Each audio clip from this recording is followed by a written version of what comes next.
Team India बार्बाडोसमधनं दिल्लीत दाखल. Team इंडियाचं जल्लोषात स्वागत. विमानतळावरती चाहत्यांची अलोट गर्दी.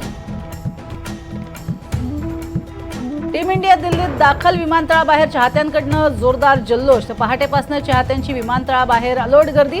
भारतीय संघ पंतप्रधानांची भेट घेणार. पंतप्रधानांच्या भेटीनंतर टीम इंडिया दुपारी 2 वाजता मुंबईत दाखल होणार. संध्याकाळी रोहित सेनेची असणार विराट रॅली.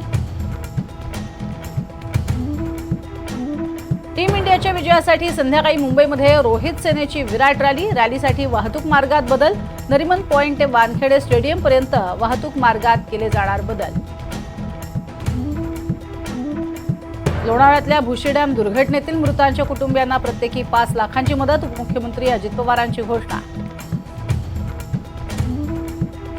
शिवीगाळ केल्याप्रकरणी अंबादास दानवेंची पत्राद्वारे दिलगिरी. निलंबनाचा कालावधी कमी करण्याबाबत उपसभापती नीलम गोऱ्हे उद्या घेणार निर्णय. आषाढी वारीला जाणाऱ्या वाहनांना 21 जुलैपर्यंत टोल माफी. मुख्यमंत्री एकनाथ शिंदेंची घोषणा.